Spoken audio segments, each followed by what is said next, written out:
speak of bored, I don't think you've been bored because you've been very productive since we last talked. I'm plugged. I've had a hard time keeping up with you. I'm like just plugged into a whole new energy. Did you happen to get the syllabus that I sent? I know it was a lot. I did. Yes, I did. Like I said, I'm having a hard time. So I said, you're going to have to sort of reframe all this for me. Because Well, I'm having a hard time keeping track of it all. so let me just lay sort of the foundation for this whole thing. Yeah, please. Um, so towards the end of getting my head cleared and everything for 2 weeks, I was at the dinner table. I was talking with everyone about the choices I can make. Okay. And Yanni Yanimon suggested history of law. Mm-hmm. And that just was a eureka moment. Wow. History of law. Okay. And not that in and of itself necessarily, although that was kind of the jumping off point. Mm-hmm. I really figured if there's a lot of issues, I think, going on with the Biden administration, and I'm gonna be arrested just for probably saying that, but Yep. there's a lot of different fronts where that conflict can be fought, I think. And I think there are people who are just good at different fronts or have experience or competency or whatever. And for me, I think the legal front makes the most sense because I've seen just with this mob justice thing a real deterioration in law, law and order, basic reason, like our whole founding things. And I figured if I went to law school and, over the next couple weeks I'm going to be start doing the real research and figuring out a more specific plan, but I figured if I got like a degree in, constitutional law or something, I mean, that is the supreme law of the land, and that involves so much history that I've been meaning to dig into anyway, because you have to understand like what the founding fathers wanted and Right. you know where all this shit comes from. And history is your natural interest anyway. Yeah, so even if I don't necessarily become like a professor or anything, that's like, and I'll need to do research to confirm it, but I think that's a great foundation to give me a lot of options. You know, and like just as many jobs if I even decided I wanted to do public policy. Not that I do, but honestly, the law school might put me in a better position than a public policy degree. It's just Yep. gotten so skewed like that. So it's depends. It's going to be a lot of work, but it just made me realize I might as well. I've been a paralegal for 5 years. I might as well leverage that experience rather I than think. start. Go Go ahead. ahead. No, I think everybody was kind of waiting for you to get to this point. Yeah. I just needed to. I had different misconceptions about it that were never kind of made clear, and one of them during that same conversation was what clerks do. I thought clerks were just like administrative little hoes that just got the judge's coffee.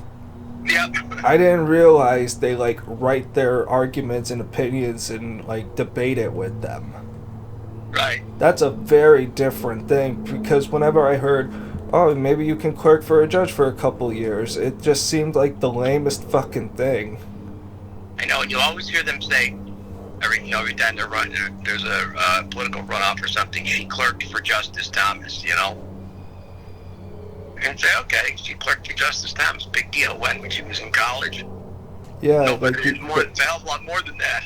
yeah, the impact is it's a tangential thing, but it's why I'm really fascinated with language all of a sudden. Not that I actually want to learn a new one, but just Right. a really great example of that a quick example that came up on Brilliant Idiots. They were talking about how PC culture can prohibit people from being culturally black because the foundation of that is sort of the anti-bullying thing. So when black people, some black people, I'm not gonna put them all in a box where they belong, but they say if you're funny, oh, you're stupid. Like, oh, dude, that's fucking stupid. Like, they're not actually saying bullying you and, like, saying you're a retard or whatever. It's actually a compliment. But because algorithms will just see, like, you're stupid and see that as bullying, that kind of speech gets censored. You know what I mean? Mm-hmm, sure. So there's, I think, a lot of Pandora's boxes kind of being opened. I feel like a lot of people who voted for Biden didn't really know what they were signing up for, and they're going to be slowly waking up to it. So I think that it was so corrupt, it's hard to know what the hell they were thinking. I mean, how can you hide a guy, really literally hide a guy who's running for president and keep him out of the public eye, and then now that you see that he's emerged, you can see the reasons why. They had the whole pandemic to cover. Sorry, go ahead. He's a bumbling idiot, really. And that's why I don't care if I, at this point, sound like a tinfoil hat idiot. I think the fucking COVID shit was planned for this reason. Yeah, well, you may not be far off. Yeah, you don't like to assign too much competency to people who are lucky, Right. It's kind of like that, don't judge stupidity for malice or whatever. Right. Some people are just dumb lucky, I guess.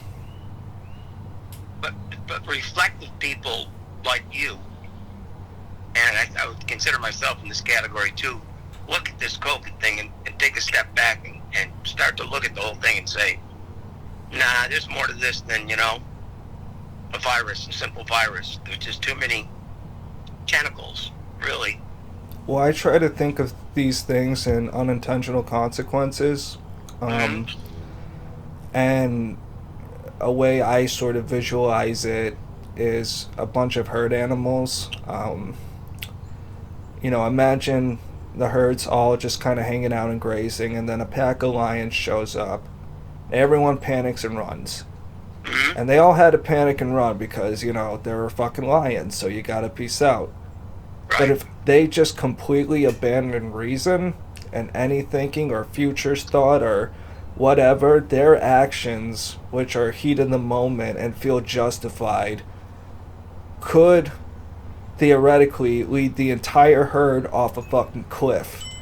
You avoided one danger and brought up another that you could have avoided maybe if you just had a little more brain power going on. Exactly. Well, my take is that when I was very actively still involved working with the military and had access to confidential material, and I knew that, way before this virus started, that there was something cooking, and in the way of there being some kind of potential biological warfare or whatever. So it's possible that people knew this and they just kind of delayed the process in time to get Biden under it so he could get elected. That's not crazy thinking, really. I mean, given the election cycle, how that aligns with flu season, which, I mean, who saw that coming? Right. That's right. Brilliant, bro, because it's like springtime's coming, the cases are way down, deaths are way down, but at least where I live, I still feel like I'm under a medical tyranny. Absolutely. Absolutely may feel differently if we lived in Texas, but we don't. Yeah, man, I've been honestly thinking part of why I'm trying to see the opportunity in going to law school, you gotta work and there's no guarantee you'll get in anywhere, so I'll work with what I have, but I would really love, even if it's just for a few years, to vote with my feet and just move to a state that doesn't want to be Sodom and Gomorrah. Yeah. You know what I mean? Yeah. just, I think there's kind of a redistribution of, there are different, it's like a different kind of migratory pattern happening within the country, almost like a brain drain. So, I kind of am starting to get more and more sympathetic to, like, these people want to live this way, they want to vote this way, they want to keep trying the same thing over and over again for decades and never learn. Why should I deal with their problems? Why don't I just leave? Yep. It's a toxic household. These people aren't going to save themselves. Find a new place to live.